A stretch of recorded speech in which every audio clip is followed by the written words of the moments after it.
Mari kita berdoa.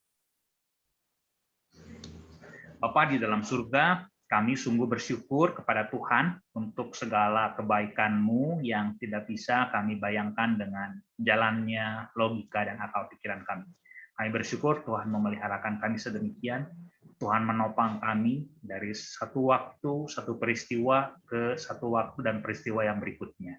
Bapa, kami memohon biarlah ini semua terjadi bukan karena kekuatan atau hikmat kami, tetapi biarlah kami sepenuhnya disadarkan bahwa inilah karya Tuhan di tengah-tengah hidup kami sekalian. Bapa, kami sadari juga di dalam segala karya-Mu, khususnya pada umat-Mu, biarlah kami menghidupinya dan mengamininya, dan mengimaninya, serta mengerjakan yang terbaik untuk kemuliaan nama Tuhan. Biarlah di dalam segala kesempatan yang ada, orang-orang boleh menyaksikan sebagai kesaksian yang baik bagi nama Tuhan dipermuliakan. Bapak pimpin acara persekutuan wilayah kami, pimpin setiap percakapan yang terjadi, pimpin setiap pesan daripada gembala kami yang akan disampaikan, biarlah ini semua boleh menopang kami sekalian sebagai umat-Mu mengalami segenap perjanjian di dalam gerejanya. Tuhan, kami bersyukur, peliharakanlah hidup kami, pakailah segala media benda mati yang ada ini di dalam pekerjaan-Mu yang saat ini boleh kami alami. Di dalam nama Tuhan Yesus, kami berdoa dan mengucap syukur. Amin. Baik, jadi malam hari ini kita ada sebuah pesan khusus dari Pendeta Jimmy Pardede. Nanti kita akan dengarkan sama-sama kira-kira apa yang beliau sampaikan, biarlah pada waktunya kita bisa memikirkan, dan di akhir kita akan melakukan sedikit diskusi terkait materi yang tadi sudah disampaikan oleh Pendeta Jimmy. Baik. Materinya nanti berupa video, nanti akan di-sharingkan. Silakan Bapak Ibu saudara-saudara menyimaknya. Silakan.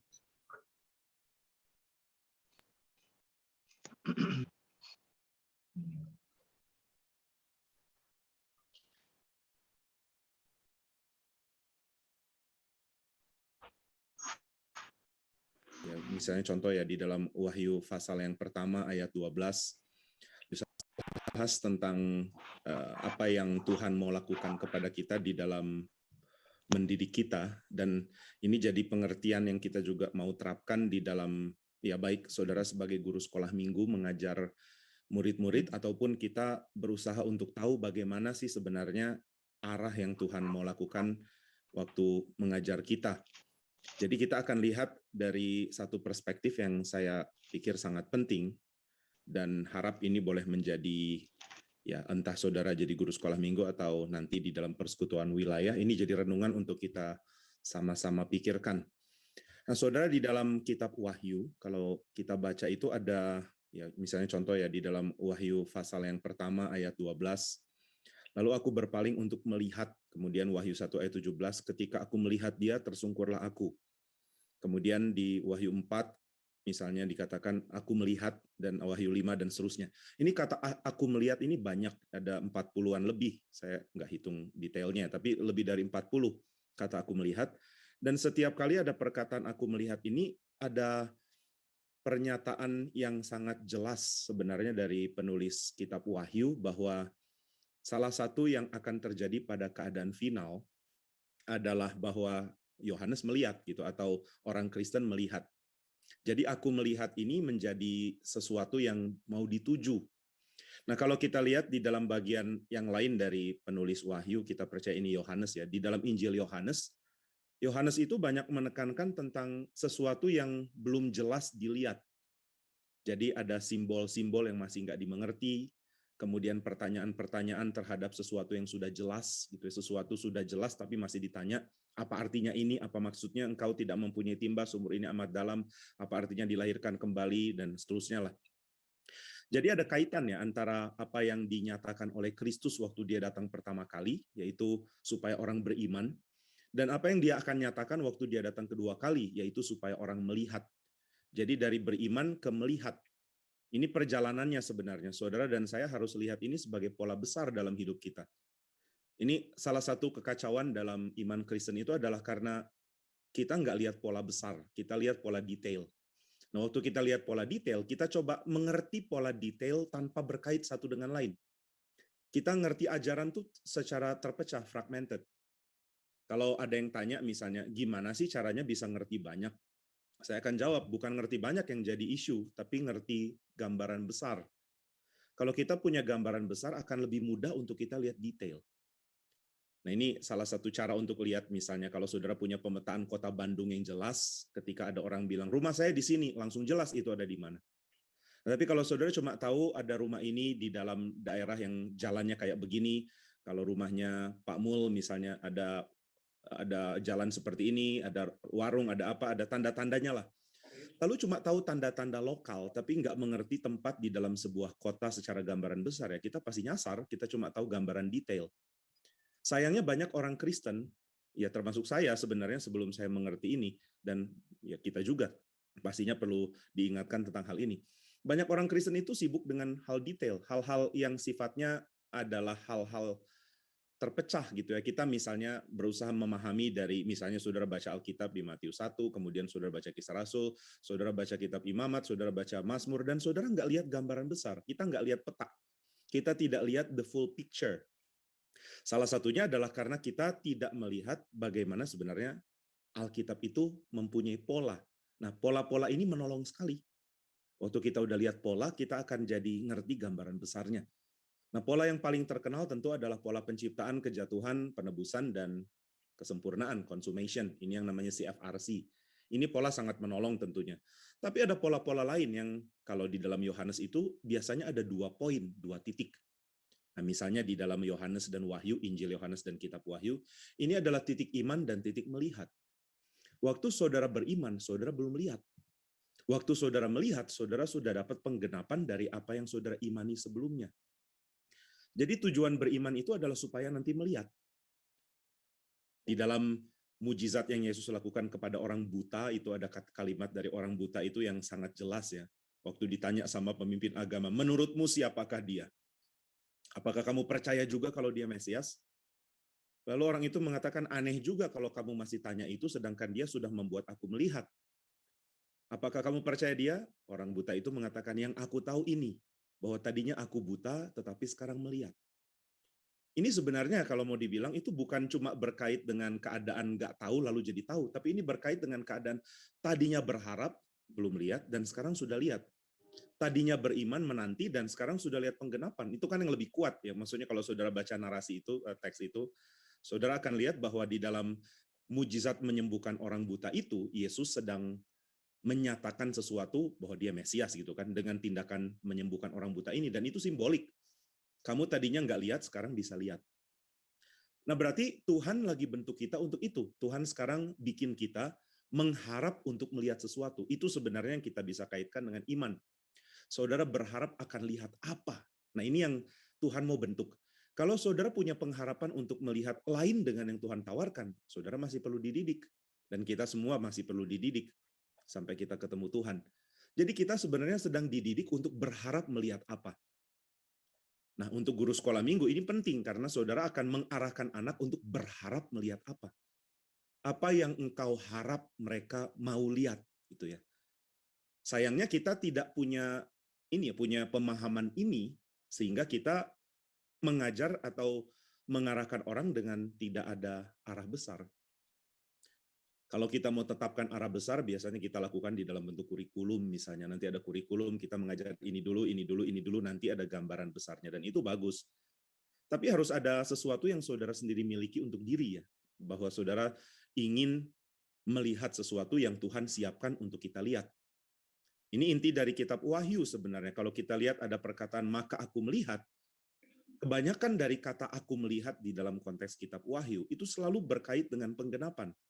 Ada gulungan kitab yang siap dibuka, kemudian ada anak domba yang seperti telah disembelih, kemudian ada tahta yang besar didirikan, dan itu semua didahului dengan mengatakan lalu aku melihat.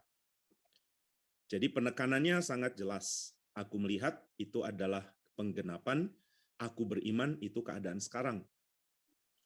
Saudara dan saya perlu membentuk pikiran seperti ini ya. Karena kalau enggak ya kita akan jadi terus-menerus ya bukan degil lah ya, kalau degil kan nggak beriman, akan terus-menerus kurang nangkep.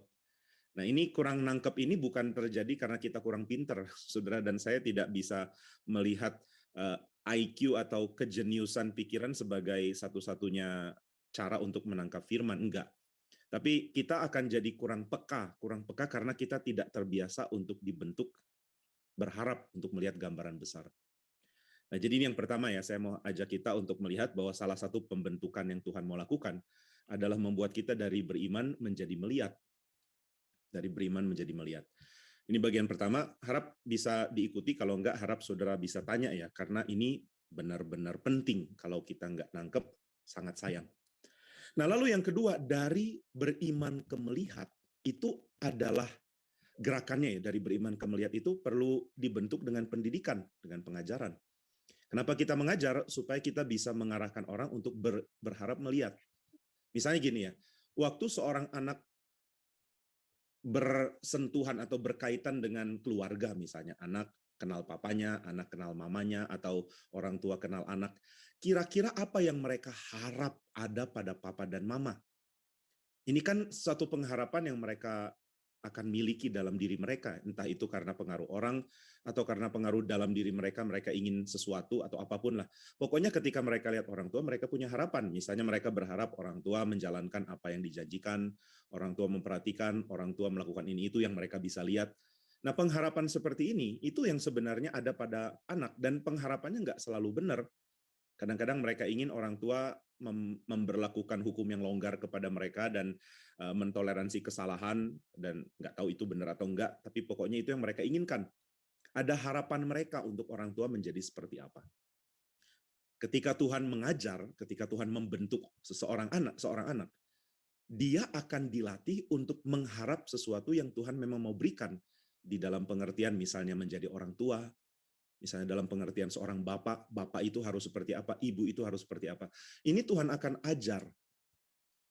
Sehingga ketika anak itu makin mendengar firman, makin dibentuk dengan anugerah Tuhan, dia akan mulai lihat, oh ternyata harusnya saya berharap orang tua itu seperti apa, sesuai dengan yang Tuhan mau. Nah, ketika dia punya pengharapan seperti ini, dia punya pengharapan ini akan sangat tergantung dengan kesadaran dia akan penebusan. Ketika dia berharap, dia tahu yang dia harapkan nggak akan terjadi kecuali ada penebusan. Ini message-nya jelas ya. Maksudnya kalau saudara menangkap bukan loncatan, ini namanya urutan pikirannya, ini akan jadi jelas. Tuhan sedang membentuk seorang anak untuk mengharapkan sesuatu ada pada orang tua, dan itu pengharapan akan bikin dia hancur atau bikin dia putus asa karena orang tuanya nggak akan seperti itu, kecuali dia ngerti konsep penebusan. Nah, waktu dia ngerti konsep penebusan, bahwa Tuhan menebus, dan penebusan bukan cuma bikin kita masuk surga, itu konsep bagi saya sangat reduktif dan bikin orang Kristen mati ya. Karena hidupnya nggak berubah, hidupnya nggak sukacita, nanti kalau udah mati baru saya senang. Itu bukan Kristen. Alkitab tidak memberikan penekanan itu. Itu konsep Injili yang sayangnya tidak terlalu alkitabiah. Meskipun tentu setelah kita mati kita bertemu Tuhan, tapi tekanannya bukan di situ. Tekanannya di mana dong? Tekanannya ada di dalam penebusan, perubahan, fakta yang terjadi di dalam kehidupan. Nah, fakta ini kan nggak terjadi sampai, ya nggak ada yang sempurna lah, orang tua nggak sempurna. Itu sebabnya aku melihat itu paling banyak ditaruh di Wahyu. Nanti ketika Tuhan datang, baru nanti jadi. Apa yang kita harap ada pada orang tua kita, jadi pada waktu itu. Berarti kehidupan kita sedang dibentuk oleh Tuhan untuk berpegang pada pengharapan, bukan berpegang pada kepenuhan. Nah, kalau kita nggak ngerti ini, kita terus berharap pada kepenuhan dan kita kecewa terus. Sayangnya banyak sekali orang Kristen yang tanpa sadar mengekspresikan ini. Misalnya, aduh saya kecewa sama si ini atau saya kecewa sama si itu. Ya kecewa boleh, tentu saudara berhak untuk kecewa kalau ada sesuatu yang memang mengecewakan. Tetapi kalau pengharapan kita hilang karena kita kecewa, ya kita bodoh karena kita jadi orang Kristen yang tak berpengharapan lagi. Nah, terus gimana dong caranya berpengharapan? Yaitu tadi, ketika Tuhan datang kita akan melihat. Melihat itu baru nanti. Kalau begitu, jalan antara iman ke melihat, ini yang jadi tujuan. Ini saya ambil contoh ya, kalau saudara setir mobil dari Bandung sampai Jakarta, tujuannya Jakarta. Tapi kalau penunjuk jalannya cuma bilang Jakarta terus, nggak akan terlalu berguna kan? Misalnya kalau dikatakan, saudara lihat ada ini ya, ada contoh lah, saudara lihat ada persimpangan, entah mau terus ke kiri atau ke kanan. Tapi nggak ada petunjuk jalan yang mengatakan kalau ke Jakarta itu mesti ke kiri, ke kanan, atau terus.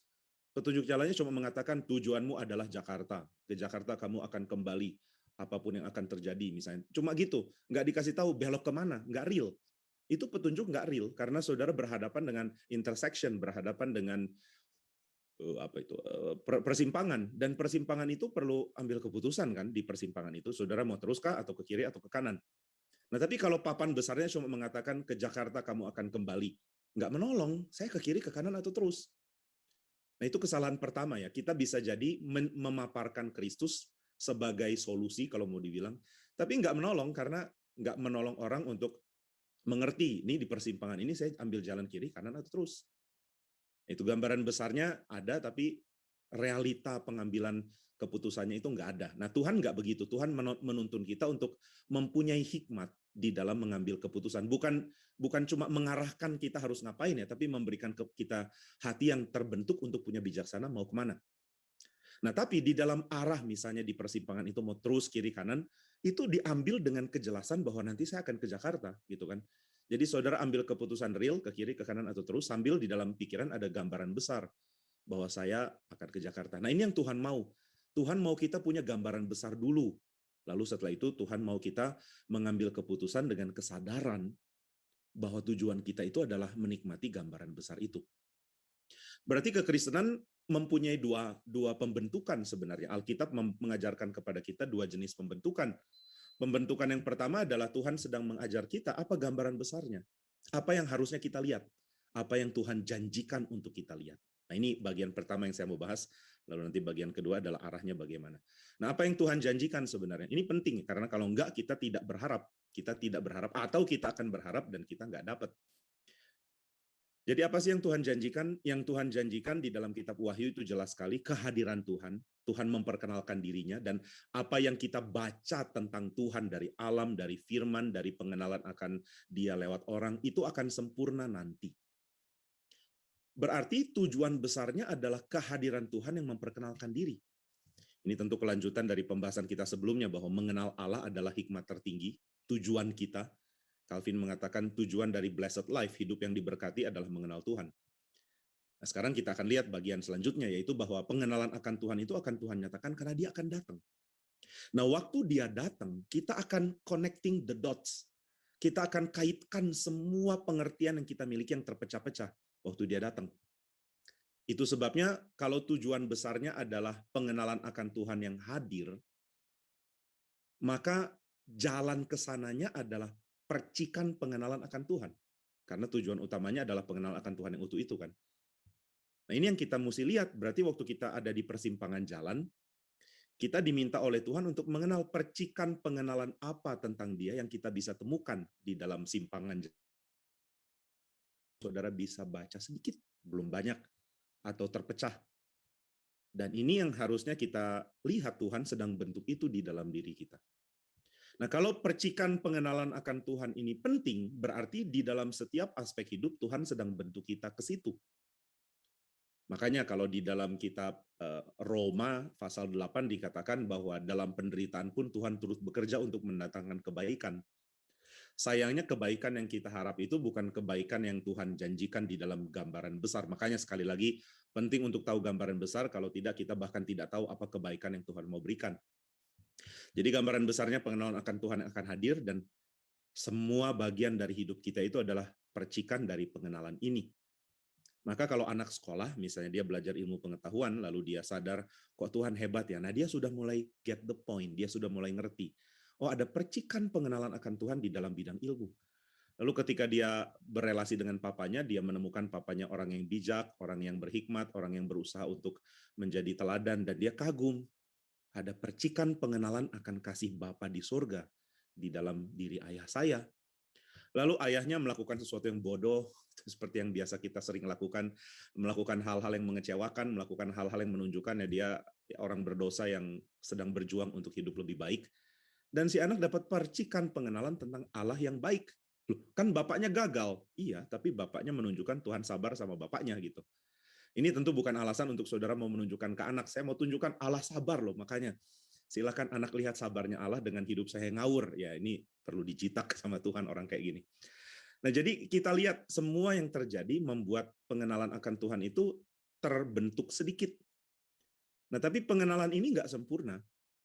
Sehingga harusnya sih ketika kita dibentuk oleh Tuhan, kita ingin dapat yang lebih lagi. Selalu ingin dapat yang lebih. Nah, ketika kita ingin dapat yang lebih, kita tahu bahwa yang lebih itu hanya mungkin ketika Tuhan hadir. Jadi selama hidup kita beriman dan berharap. Beriman, berharap, beriman, berharap. Dan ketika Tuhan datang, kita mengatakan, now I see. Sekarang saya lihat. Ini yang kita mau. Jadi gambaran besarnya adalah sekarang beriman, nanti melihat. Kapan melihat? Ketika Tuhan sudah hadir. Nah, ini bagian kedua ya. Jadi, bagian pertama gambaran besarnya Tuhan menyatakan diri. Bagian kedua Tuhan menyatakan diri di dalam hal yang beragam, dan pengenalan ini pengenalan yang masih terpecah, yang belum sempurna, yang baru sedikit. Nah, lalu yang ketiga adalah pendidikan adalah cara yang Tuhan pakai. Jadi Tuhan membentuk kita untuk makin kenal Dia lewat ini ya, lewat dua. Kalau kita lihat di dalam teologi reform kan lewat dua, lewat alam ciptaan dan lewat firman. Alam ciptaan dan lewat firman. Apa yang Tuhan nyatakan tentang dirinya itu terbaca jelas di dalam alam dan di dalam firman. Kalau kita mau lihat ini gabungan alam dan firman, itu balik ke kisah penciptaan sebenarnya. Kisah penciptaan itu adalah pernyataan sempurna akan gabungan yang sempurna antara firman dan alam.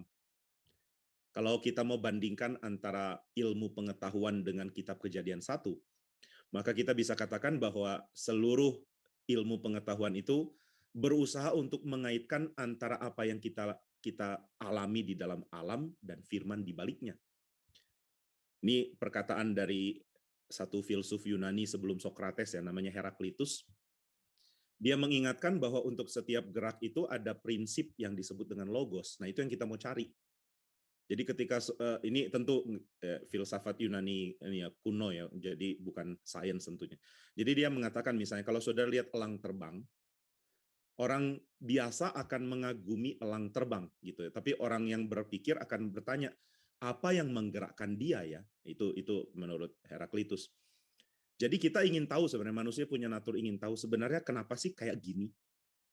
Kalau batu kita lempar ke atas, kenapa jatuhnya ke bawah ya? Kenapa dia nggak melayang? Kenapa kalau kertas dilempar dan batu dilempar, batu lebih dulu? Ini jadi bikin orang nanya gitu kan.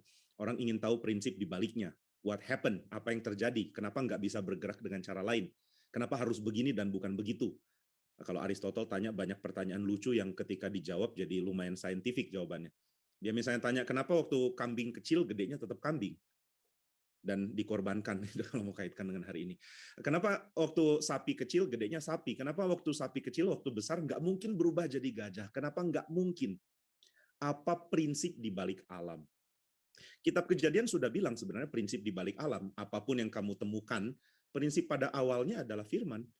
Karena Tuhan yang mau. Simpelnya begitu ya. Kenapa alam begini? Karena Tuhan yang mau. Nah, kalau Tuhan mau alam seperti ini, kita tidak bisa menginterupsi dengan mengatakan, but this is not what I want, tapi bukan ini yang saya mau. Nggak nyambung loh ngomong gitu ya. Kenapa alam seperti ini ya Tuhan? Jawabannya karena Tuhan mau. Loh, kok Tuhan maunya kayak gini? Nah, dia Tuhan. Nah, jadi sebenarnya tugas manusia bukan mempertanyakan kenapa alam seperti ini. Tugas manusia sebenarnya adalah menanyakan apa yang Tuhan mau ajarkan kepada kita di dalam alam yang seperti ini. Ini bijaksana besar sih, karena kita belajar melihat kan, dan melihat apa yang Tuhan mau jadikan. Itu sebabnya Agustinus mengingatkan di dalam buku Confessions, waktu dia mulai meragukan keteraturan alam, karena ada binatang pemangsa, ada kadal makan serangga, lalu dia pikir, ini hari yang buruk buat serangga, gitu, dimakan sama kadal. Lalu dia mulai berpikir, inilah akibat dosa. Tapi dia ditegur dalam hatinya, dia mengatakan, kok tahu? Jangan-jangan ini adalah struktur yang memang Tuhan mau terjadi. Loh, kenapa begitu ya? Saya nggak mungkin setuju kalau Tuhan mau ada binatang makan binatang lain, tapi ini faktanya kok. Ini pasti akibat dosa. Itu pergumulan dalam diri Agustinus sendiri. Akhirnya Agustinus ambil kesimpulan yang sangat baik. Dia mengatakan, ya Tuhan, saya seperti anak kecil yang masuk workshop, masuk bengkel papanya, lalu melihat ada gergaji, lalu dia taruh tangannya di gigi-gigi gergaji, kemudian dia terluka. Waktu dia sudah terluka, dia tanya sama bapaknya, Pak, gergaji jahat. Papanya dengan senyum mengatakan, gergaji tidak jahat anakku, hanya engkau tidak tahu fungsinya. Itu kalimat sangat kena ya, karena waktu kita mengatakan dunia ini jahat ya Bapa di surga, sang Bapa akan bilang, bukan jahat anakku, engkau cuma belum tahu fungsinya. Kita bisa bilang, pandemi ini jahat ya Tuhan, dan Tuhan akan bilang, bukan jahat anakku, engkau hanya belum tahu fungsinya. Sakit itu jahat Tuhanku, dan Bapa di surga akan bilang, bukan jahat anakku, engkau hanya belum tahu fungsinya. Nah ini ya yang harus kita tahu. Kita akan lihat nanti fungsinya apa, tapi belum sekarang. Jadi sekarang kita beriman. Jadi saudara beriman itu bukan karena nggak tahu, beriman justru karena tahu. Saya tahu akan terjadi ini, maka saya beriman. Jadi kalau kaitkan iman dengan ketidaktahuan itu fatal kalau saudara tanpa sadar mempunyai konsep itu lalu mengajar ke anak-anak. Meskipun lu nggak ngerti, beriman aja dulu gitu. Itu mungkin kalau kita bercanda masih ditoleransi. Tapi kalau saudara keluarkan ini dalam bentuk pengajaran resmi saudara di kelas, itu bahaya loh. Ketika bilang ke anak-anak, meskipun kamu belum ngerti, nggak apa-apa, beriman dulu. Salah. Belum mengerti jalannya, iya, tapi harus ngerti tujuan. Tuhan mengajarkan kepada kita apa yang Dia mau buat secara sempurna, dan Tuhan mau kita lihat itu percikan demi percikan, meskipun belum ngerti, tapi ada tujuan besar yang kita tahu. Nah, jadi ini yang jadi bagian ketiga ya, yang kita mau tekankan. Yang pertama, ada gambaran besar. Yang kedua, ada pernyataan Tuhan di dalam kehidupan kita secara real. Kemudian yang ketiga, kehidupan secara real ini sedang mengajarkan kepada kita apa yang Tuhan mau kerjakan secara besar, meskipun koneksinya belum kita lihat. Tapi kita harus tahu apa yang Tuhan kerjakan secara detail, itu berkait dengan apa hal besar yang Tuhan mau bikin di dalam kesempurnaan dari janjinya. Nah, jadi PR buat kita adalah coba cari, dan meskipun udah tahu, ingatkan lagi. Apa sih rencana besar Tuhan yang sempurna itu akhirnya nanti? Ya, jawabannya secara simpel adalah Allah mau hadir, menyempurnakan seluruh ciptaan, Allah mau mengangkat Kristus menjadi raja dan memimpin seluruh alam yang Dia perbarui. Intinya sebenarnya kalau mau ditanya, apa sih tujuan Tuhan yang besar itu? Ya baca kitab Kejadian. Di dalam kitab Kejadian 1, apa yang Tuhan sudah siapkan akan jadi sempurna. Oke, saudara, kira-kira begitu ya. Jadi harap kita bisa mengaitkan antara pola besar beriman dan melihat kita diajarkan bahwa ada hal sempurna yang Tuhan akan kerjakan, dan kita belajar untuk beriman sampai hal itu menjadi nyata.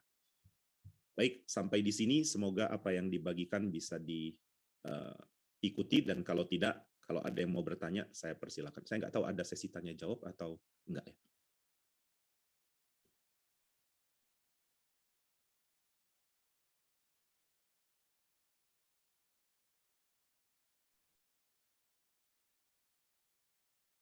Ya, oke. Jadi tadi kita sudah bersama-sama mendengarkan apa yang Pak Jimmy sudah sampaikan untuk kita semua gitu ya. Memang yang video yang tadi kita saksikan bersama itu sebuah pesan yang disampaikan ketika pertemuan dengan guru-guru sekolah minggu. Tapi ini juga disampaikan menjadi materi yang baik bagi kita di jemaatnya gitu secara umum.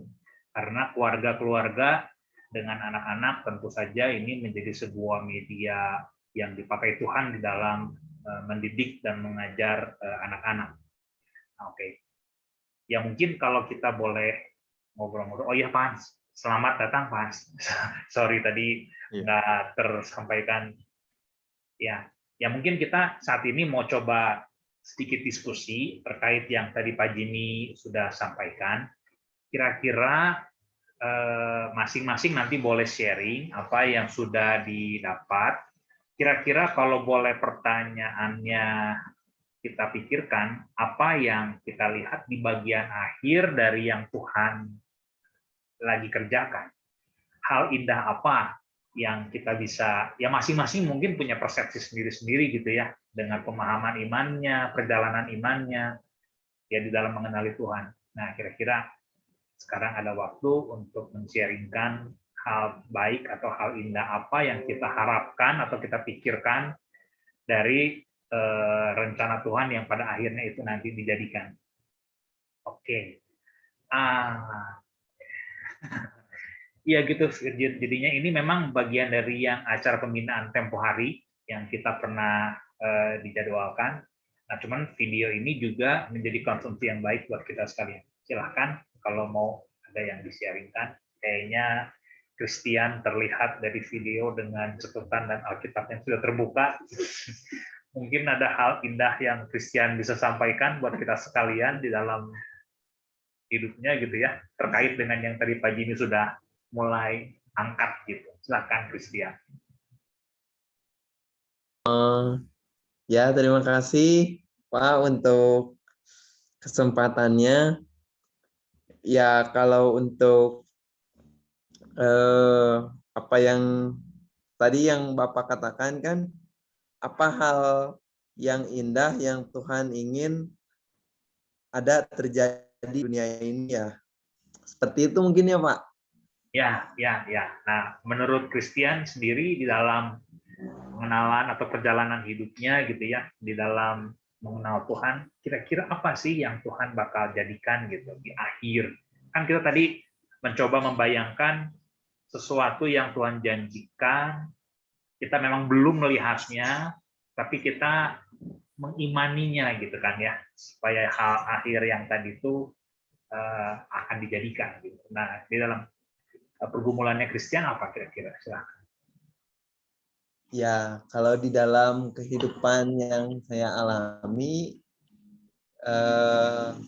memang mungkin banyak juga gitu ya pergumulan yang dihadapi dalam kehidupan sehari-hari, baik kehidupan di keluarga, di perekonomian, ataupun hal-hal yang lain gitu ya Pak.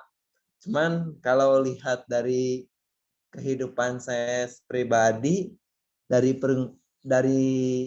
berbagai pergumulan yang dihadapi, selalu ada pertolongan Tuhan buat kehidupan saya, baik di dalam pekerjaan maupun relasi dengan orang tua ataupun dengan saudara, teman-teman kerja. Ketika mengalami masalah di dalam kerjaan, sejauh ini ya puji Tuhan, apa yang terjadi misalnya ada kesalahan atau ada ketidakcocokan gitu ya di dalam perhitungan keuangan, puji Tuhan bisa diselesaikan. Jadi saya lihat walaupun ada masalah, namun pada akhirnya masalah-masalah itu sebenarnya bisa diatasi gitu kalau kita mengandalkan Tuhan, kita percaya bahwa jalan yang Tuhan berikan tidak pernah salah, walaupun seperti kata lagu ya mungkin nggak selalu langit biru gitu ya, tapi selalu ada jalan keluar gitu yang Tuhan bisa berikan. Mungkin pada saat nanti akhirnya eh, yang Tuhan inginkan ya bisa tergenapi gitu di dalam, maksudnya apa yang Tuhan kerjakan pada akhirnya semuanya mendatangkan kebaikan untuk kita semua begitu Pak. Itu mungkin yang bisa saya tangkap gitu yang dari Pak Jimmy tadi berikan. Oke, Christian, terima kasih.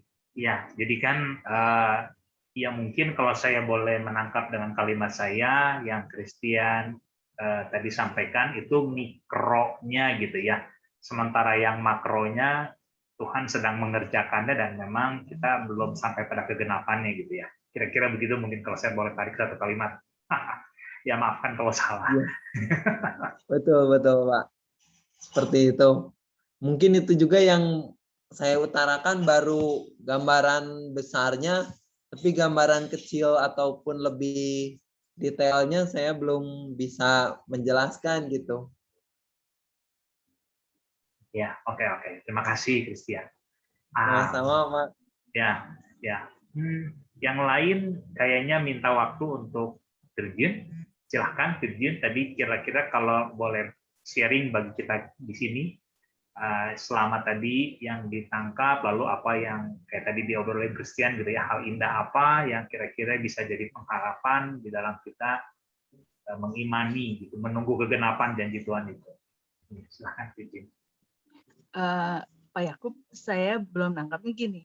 Maksudnya diimani yang besarnya itu dalam kehidupan berjemaat atau orang Kristen secara global atau gimana ini maksudnya ya? Ya, gambaran besarnya itu. ya. Kan kalau yang tadi diceritakan kan kita masih menunggu apa yang Tuhan sedang, yang sudah dijanjikan, yang sedang Dia kerjakan sampai pada akhir kegenapannya gitu kan ya. Nah, cuma kan memang dari hari ke hari yang kita alami, yang kita pergumulkan itu kan mungkin membawa perjalanannya tuh ke sana gitu. Nah, kira-kira di dalam kehidupannya Virgin gitu ya, hari-hari ini apa gitu kalau boleh di-sharingkan. Kalau yang kepikir dari yang ditangkap sih, saya makronya bagaimana orang Kristen itu sungguh ya memberi dampak gitu dimanapun dia berada, memberi pengaruh, menjadi kesaksian gitu ya, menjadi wakil Kristus sungguh di dunia ini gitu. Kalau mikronya, secara detailnya, bagaimana saya malu loh kamu, ayo sana pakai baju dulu, nanti kelihatan telanjang belum pakai baju, ya enggak, yuk.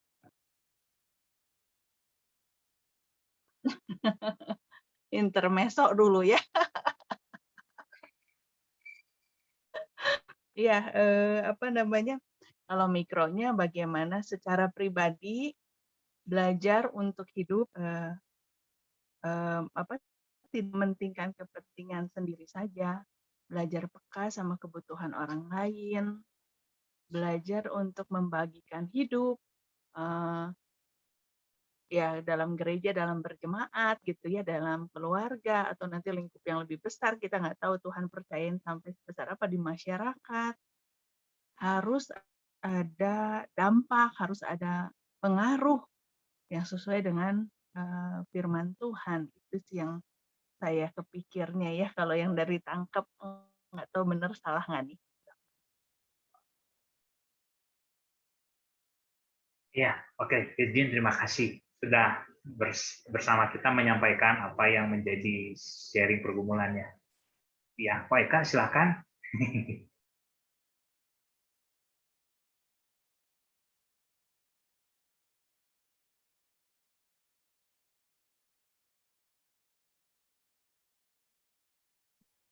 Masih mute, Pak. Sorry. Ya, oke, sorry.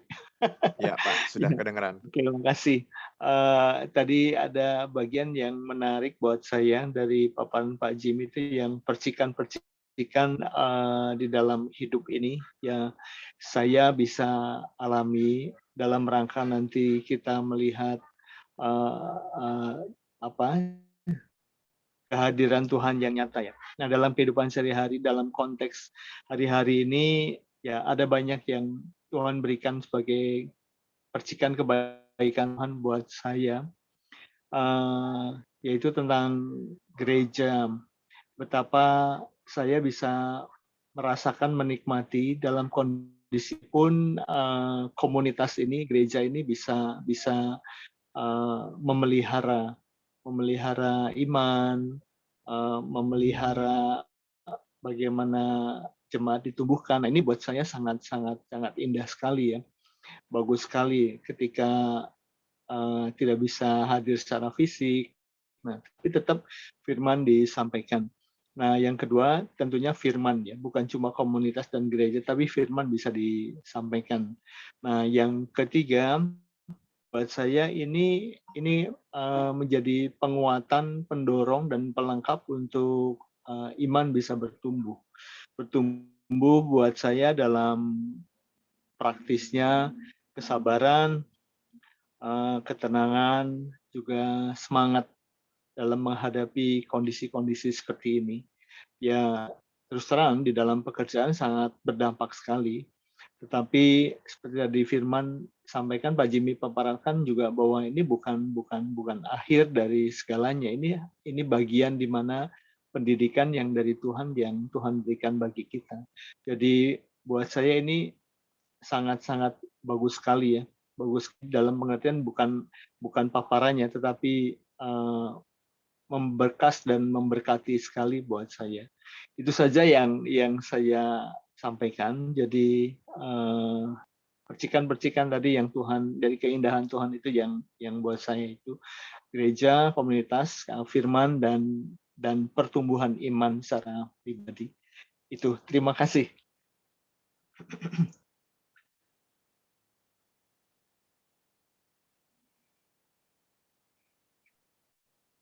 Masih mute Pak Yakub, sorry. Iya, maafkan. Pak Eka, terima kasih sudah sharing bersama kami di sini. Ya, saya percaya memang banyak hal indah gitu ya yang kita masing-masing bisa alami, yang kita bisa juga mungkin imani gitu ya di tengah-tengah situasi yang saat ini sepertinya belum terjadi gitu kan ya. Nah kan harapannya seperti yang tadi disampaikan Pak Jimmy, kita belajar mulai dari ya menantikan apa yang nanti akan kita lihat gitu kan ya di dalam keadaan yang saat ini belum kita lihat. Ya kita memandangnya dengan cara mengimaninya. Ya, mungkin anak-anak Joseph, Cielo atau Krista bisa sharing sesuatu terkait yang tadi disampaikan Pak Jimmy. Ada yang mau di-sharingkan?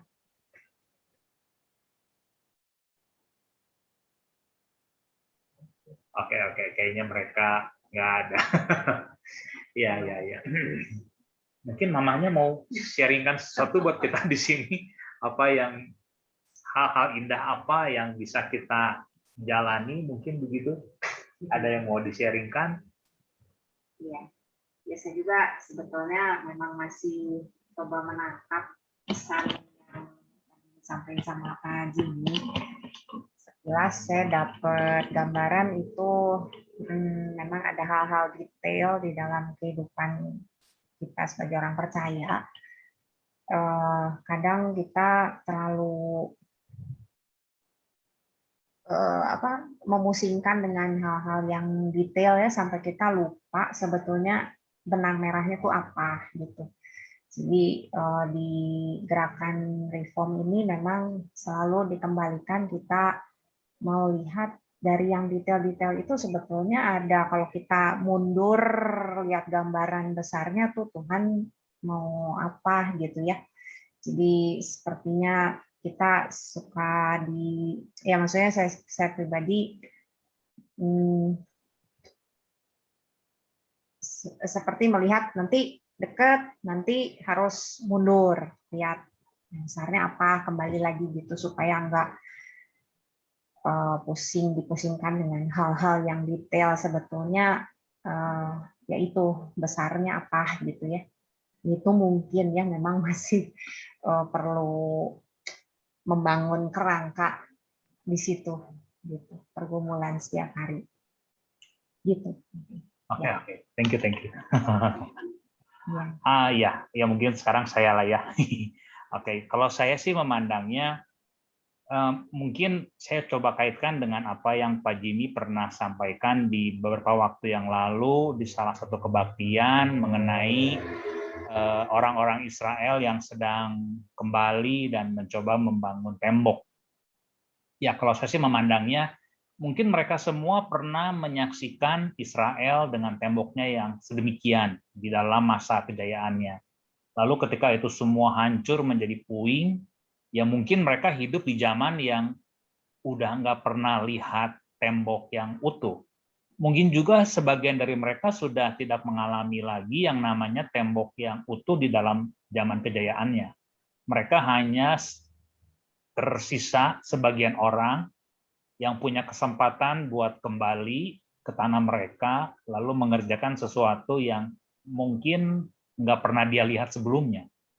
Mungkin yang melihat zaman orang tuanya, mungkin yang melihat zaman kakeknya.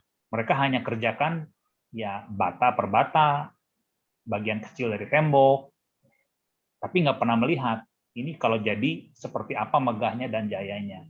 Nah, cuman di dalam pekerjaan yang mereka buat itu mereka dengan iman mengerjakannya gitu, karena mereka percaya ini bagian dari yang Tuhan mau untuk umat Israel itu kembali dan mengerjakan tembok.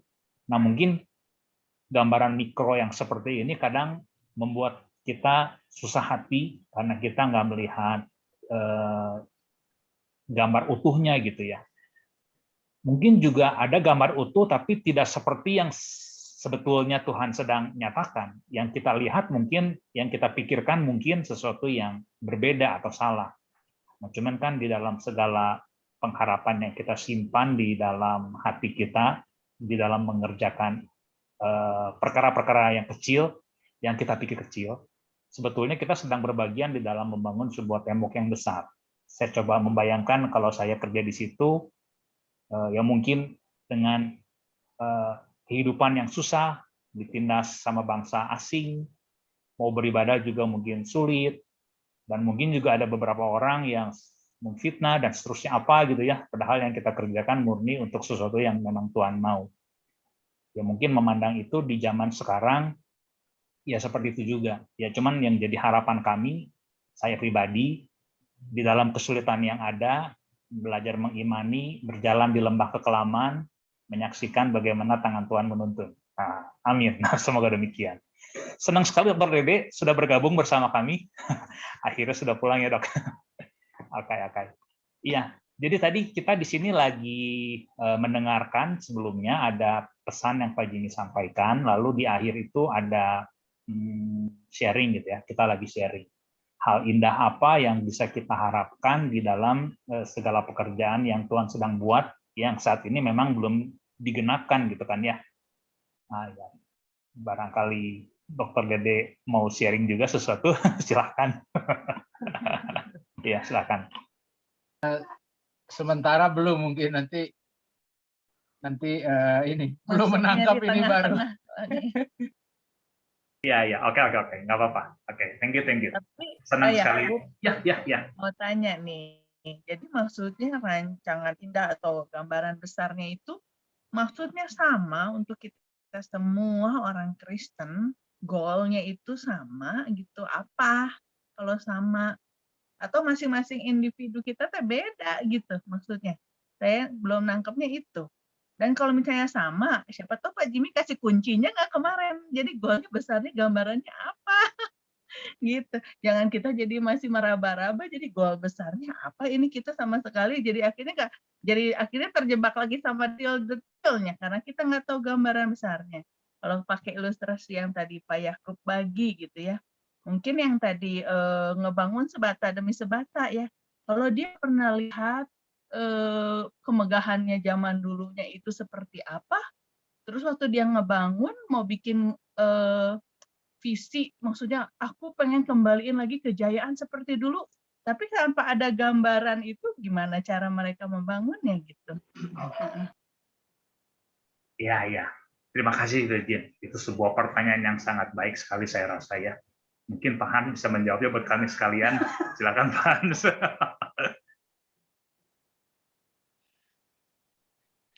Saya sudah feeling nih, tadi saya pikir Pak Yakub yang mau jawab nih. Oke Bu, ya itu kan tadi yang makanya Pak Jimmy ada bicara juga ya Bu ya. Jadi maksudnya gambaran setiap orang itu memang tujuan utamanya pasti semua mengacu kepada memuliakan Tuhan.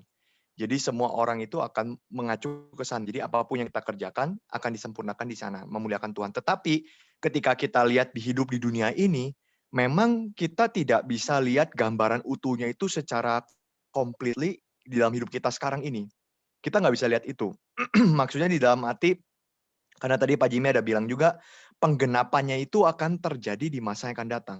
Kita bisa lihat bangunan utuhnya itu waktu udah gede terbangun gitu, kapan? Bukan sekarang memang, nanti waktu masih akan datang. Tapi Tuhan sudah izinkan pengalaman itu terjadi di sekarang. Dalam artian, bangunannya memang belum full utuh besar gitu, tapi percikan itu sudah ada satu persatu. Oh ternyata Tuhan mau begini. Oh ternyata Tuhan mau begitu. Dan saya rasa itu ada keindahan sendiri ya. Kenapa Tuhan tidak tunjukin semua langsung ke kita, tetapi Tuhan tunjukin satu persatu. Karena ini melatih kita untuk bisa beriman sama Tuhan. Kalau kita ditunjukin semua, kita nggak akan mungkin beriman sama Tuhan. Kita udah tahu mau ngelakuin apa, kita udah tahu jalannya bagaimana, kita udah tahu caranya dan segala macam gitu. Tapi justru Tuhan akan pimpin kita satu persatu. Ini kan yang terjadi sama Abraham ya. Abraham kan dia nggak tahu di tanah itu akan terjadi apa, di tanah itu dia akan ngapain, ada keturunan dia, dan lain sebagainya, bangsa yang besar, apapun itu berkatnya, semua Abraham nggak tahu. Tapi Abraham cuma tahu satu hal, Tuhan akan pelihara dia sampai ke tanah itu. Nah, ini yang menjadi modal kita juga, yang harap kita bisa sama-sama menjadi seperti Abraham juga ya. Jadi jalan perlahan-lahan, dan Tuhan tunjukkan perlahan-lahan gambar-gambaran ini tuh kepada kita. Makanya tadi Pak Jimmy bilang percikan, sampai akhirnya kita itu di dalam kesempurnaannya nanti ya, kita sampai ke nanti itu kita bisa sungguh-sungguh melihat gambaran yang full-nya itu seperti apa. Saya rasa seperti itu, Bu ya. Mungkin abstrak, Bu. Mau tanya lagi, Bu? Ya, Pak Hans, terima kasih sudah kasih clue yang sangat jelas dalam stabilo yang terlihat gitu ya kira-kira. Oke, ya kalau tadi yang disampaikan Pak Hans, mungkin Pujian masih ada sesuatu yang mengganjal, boleh ditanyakan lagi. Mumpung Pak Hans masih ada di sini, silahkan.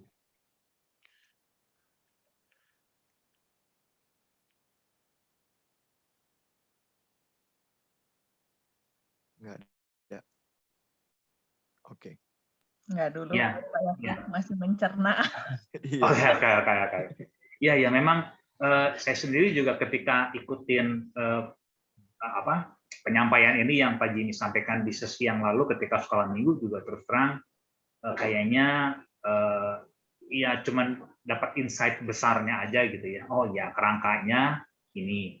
Cuma kan detail yang dijalankan mungkin setiap kita masing-masing punya panggilan yang berbeda. Mungkin yang kayak tadi ngobrol gitu ya, ngerjain bata sebiji, mungkin yang lain ngerjain engsel mungkin untuk pintu, yang lain mungkin ngerjain apa gitu, masing-masing berbeda. Cuman kan kita percaya yang dikerjakan itu memang semuanya ada hikmat yang Tuhan taruh karena dia menuntun kita melewati masa-masa yang kita sedang jalani. Nah, kan mungkin keindahannya kalau cerita sih ya di situ gitu ya. Kadang kita susah, tapi kita masih punya harapan. Nah, itu kan hal indah gitu. Tuhan tuntun kita lewatin satu harapan demi satu harapan. Mungkin ada yang berhasil, mungkin ada yang gagal. Ya, kita kan sesama bisa saling bantu juga. Jadi ya penghiburannya mungkin di situ kalau saya gitu alami gitu ya, saya rasakan. Ya mungkin masing-masing punya yang lebih jelas gitu ya, bagaimana Tuhan taruh di dalam hati kita, hikmat apa yang kita dapatkan, mengerjakan apa, mengatakan apa, yang mungkin gitu. Senang sekali. Oke, barangkali Pak Eka ataukah Christian ada yang mau ditanyakan, atau mungkin anak-anak, Joseph, Cheryl, Krista, ada yang mau ditanyakan?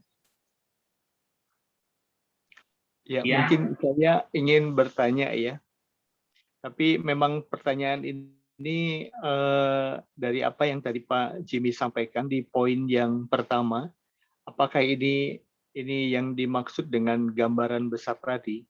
Kalau yang saya tulis di sini yang menjadi gambaran besar yang Tuhan mau tunjukkan adalah apa yang Tuhan mau janjikan, yaitu kehadiran Tuhan dalam memperkenalkan dirinya nanti. Nah, itu sebagai gambaran besar yang saya tadi tangkap ya. Nah, dalam rangka ke sana, kita sekarang sedang berjalan, belum melihat hal itu, tetapi masih dalam perjalanan iman. Nah, perjalanan iman ini yang tadi dikatakan dari apa?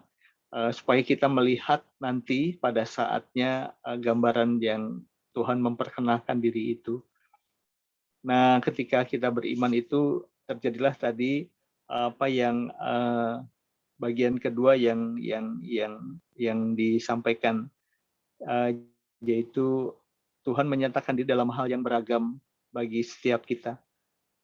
Dari yang ketiga dari dalam alam ciptaan dan dalam firman-Nya. Apakah itu yang disebutkan dengan gambaran besarnya nanti yang kita akan lihat? Itu yang jadi pertanyaan saya. Itu sih yang tadi dipaparkan Pak Jimmy. Makasih Pak Yak.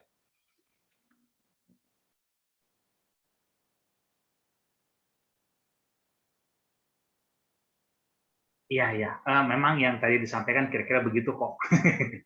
Tujuan utamanya kita nanti mengenal Tuhan kita gitu ya. Kalau bahasa kata-katanya itu muka bertemu dengan muka gitu ya, sebuah keindahan yang ya kita akan mengerti saatnya itu gitu, udah nggak ada lagi bayang-bayang gelap atau kegelapan atau ketidakmengertian gitu ya, ketika kita jumpa muka dengan muka. Ya mungkin sama seperti sekarang ketika kita lihat di layar, oh iya yang ini Koeka, oh iya yang ini gitu kan. Ya kalau Pak Hans sih semua orang sudah sering lihat gitu ya, kalau dia record, oh iya itu Pak Hans. Tapi kan kalau yang model kayak Dokter Dede nih, ya senang sekali kita lihat sekarang, ada Virgin kita lihat. Ya mungkin kan seperti sekarang halnya, walaupun kita belum mengalami sesungguhnya gitu ya, Tuhan kita, ya percikan yang tadi kan menolong kita, oh iya saya mengalami ini Tuhan yang saya sembah, dia menyatakan demikian, dan seterusnya gitu. Ya mungkin kalau saya menangkapnya begitu kok. Ya moga-moga Pak Hans kalau ada salah, mohon koreksi Pak Hans, siapa tahu saya keliru jawabannya.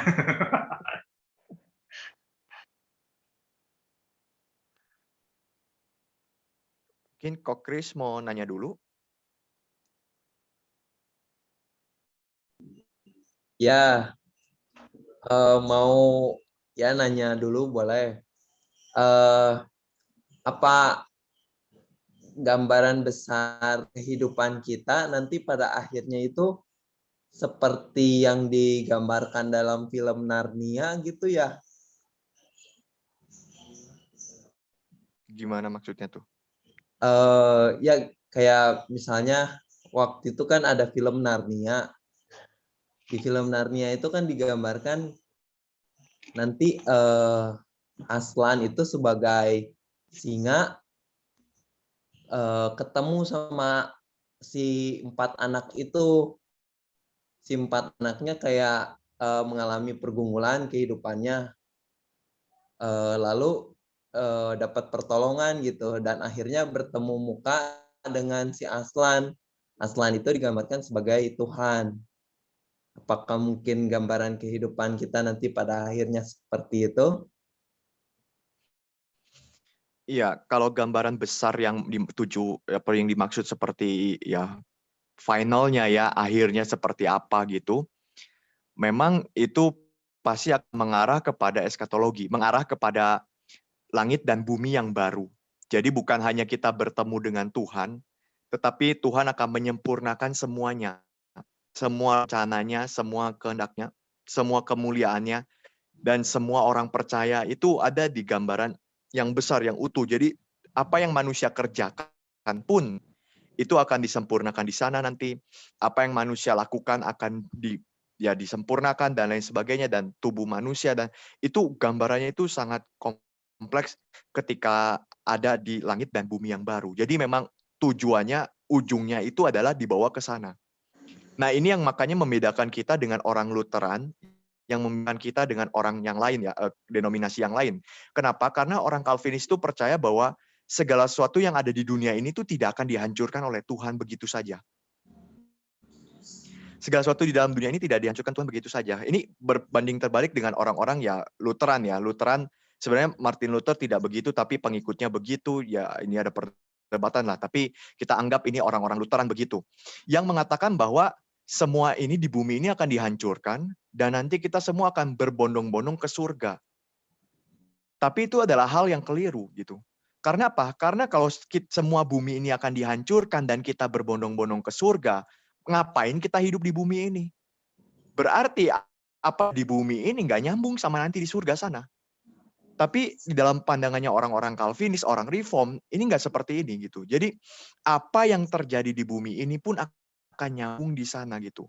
Dan ini yang sebenarnya Pak Jimmy mau beritakan juga gitu, bahwa apa yang kita kerjakan di bumi ini itu berkait dengan gambaran besar yang ada nanti di sana gitu, yang akan Tuhan sempurnakan di sana. Mungkin di dalam kehidupan kita masing-masing ya memang kita pasti punya tujuan, punya tugas ya, bukan tujuan. Kita punya tugas masing-masing. Kehidupan kita itu punya ya dinamika sendiri, punya naik turunnya sendiri dan sebagainya. Tetapi ini semua akan membentuk satu gambaran besar yang nanti Tuhan akan nyatakan ketika sudah langit dan bumi yang baru. Dan itu bukan terputus sama yang ada sekarang ini. Jadi ketika kita hadapi pandemi misalkannya, apakah kita tahu gambaran besarnya Tuhan mau apa? Ya kita mungkin Kita masih belum lihat gitu. Ini Tuhan kasih pandemi ini untuk apa gitu. Kita masih belum lihat. Tapi kita udah tahu tujuannya itu apa. Pasti untuk kemuliaan Tuhan. Pasti untuk kemuliaan Tuhan. Pasti untuk Tuhan menyatakan rencananya. Nah, ini yang Pak Jimmy tadi ada singgung juga begitu ya. Kita nggak tahu jalannya seperti apa. Kita nggak tahu. Tapi tujuannya itu pasti jelas untuk ke sana. Makanya ada seorang teolog, itu saya lupa siapa namanya ya. Ketika kita hidup di dunia ini itu kita di dalam segala sesuatu yang terjadi dalam hidup kita belajar untuk menikmati Tuhan. Semuanya kita belajar menikmati Tuhan. Ada pandemi, kita belajar bagaimana menikmati Tuhan. Ada kehidupan yang baik, kita belajar menikmati Tuhan. Ada pergumulan, kita belajar menikmati Tuhan. Karena semua memang ujungnya itu akan dibawa ke sana, gitu. Akan dibawa kepada menikmati Tuhan. Meskipun sekarang kita nggak tahu.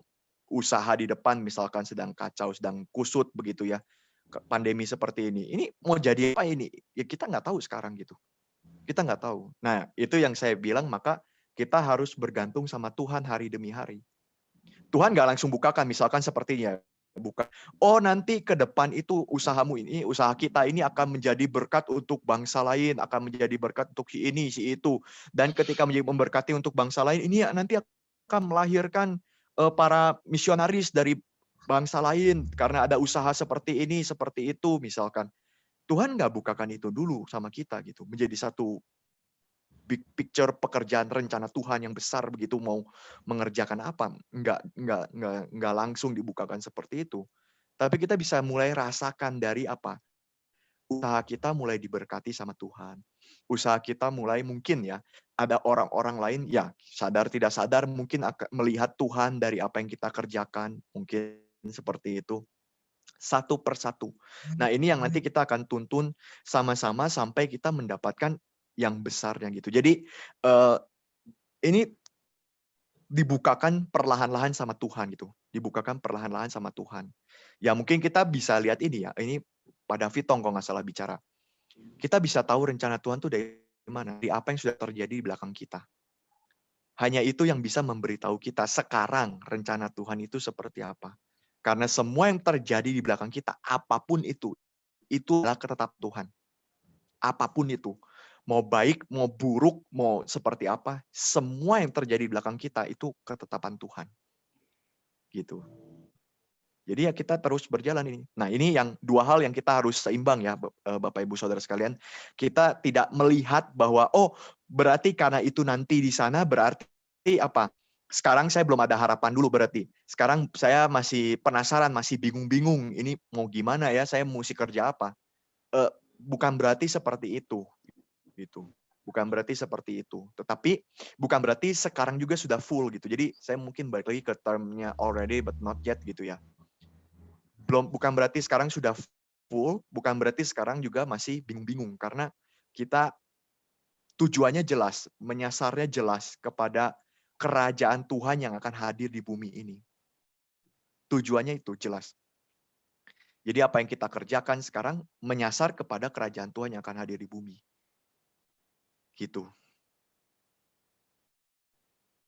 Baik, ada tambahan mungkin? Ya, Pak, terima kasih. Kasih guidance yang sangat jelas. Memberi penghiburan buat kita sekalian. Oke. Bapak Ibu, tanpa terasa sejak kita mulai tadi, kita udah lebih dari 1 jam ya. Saya khawatirnya ada yang ya perlu melakukan hal-hal yang lain. Senang sekali bisa ngobrol seperti begini yang mungkin kita bisa lanjutkan mungkin di sesi selanjutnya gitu ya. Kita berencana melakukan kembali persekutuan wilayah di bulan Agustus itu di minggu terakhir. Jadi mungkin kalau berkenan mencatatkan tanggalnya, ya kita di hari Selasa, tanggal 31 Agustus. Ya semoga saudara-saudara sekalian bisa kembali bergabung di dalam persekutuan wilayah kita. Walaupun kita terpisah, tidak bisa berkumpul di gereja saat ini, ya seenggaknya media ini bisa menjadi media yang baik bagi jemaat satu sama lain berrelasi dan mengalami penghiburan satu sama lain. Oke, mungkin nggak bermaksud membatasi percakapan, cuman saya rasa kita perlu kembali ke masing-masing punya urusan dan kehidupannya, panggilannya. Ya, terima kasih sudah meluangkan waktu bersama kami di sini. Terima kasih sudah berbagi pikiran dan sharing yang sama-sama kita alami dalam 1 jam terakhir ini. Mungkin begitu ya Bapak Ibu, kita akan segera mengakhiri pertemuan kita hari ini. Mari kita sama-sama berdoa, kita saling mendoakan satu dengan yang lain. Kita bisa mendoakan dengan mengingat di dalam doa-doa kita, ataupun pada kesempatan yang mungkin kita bisa mendoakan sama kita di tempat kita masing-masing. Ya, mari kita berdoa, mari kita sama-sama berdoa untuk sesama kita. Mari kita berdoa. Bapa di dalam surga, kami bersyukur kepada Tuhan untuk segala kesempatan indah yang Tuhan beri kepada kami. Bapa, kami bersyukur kalau di dalam perjalanan iman kami mengenali Tuhan, Tuhan menambahkan terus-menerus baik hal-hal yang kami bisa mengerti ataupun yang tidak kami mengerti. Tapi kami percaya Tuhan terus menambahkan, Tuhan terus membimbing kami. Bapa, biarlah di dalam semuanya itu menjadi sebuah sukacita dan kenikmatan di dalam kami menikmati Tuhan, berjalan bersama Tuhan, baik di dalam sukacita kami maupun di dalam duka cita kami. Kami percaya tangan Tuhan menopang kami semua.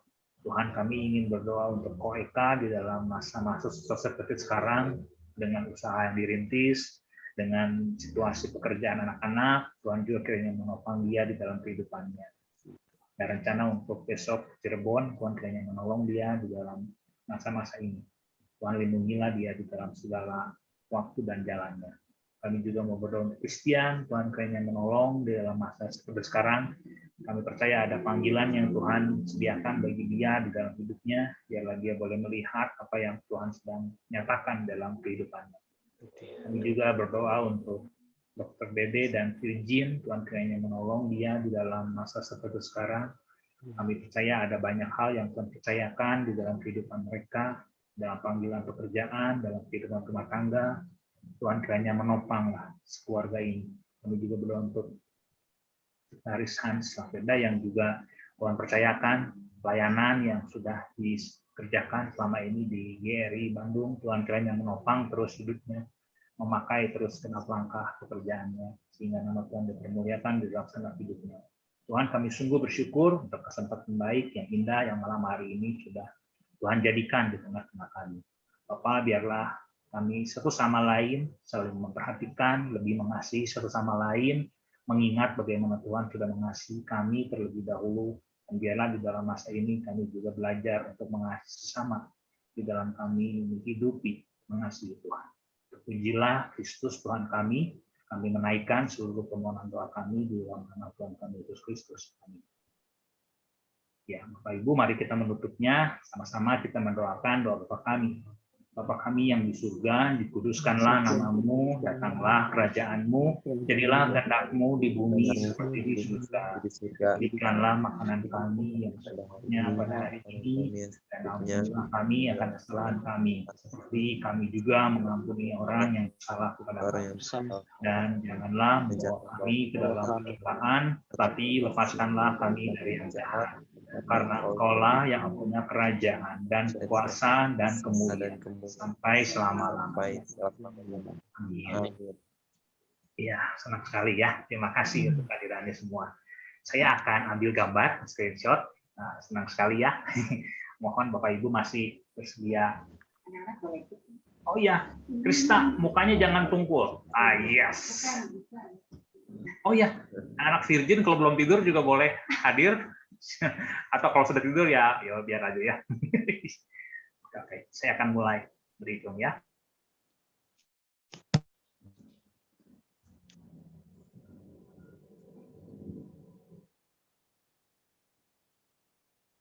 Oke, saya akan mulai hitung ya. 3, 2, 1. Oke. Terima kasih. Ya, kita akan mengakhiri ya. Sampai jumpa lagi ya. Senang sekali. Agustus ya.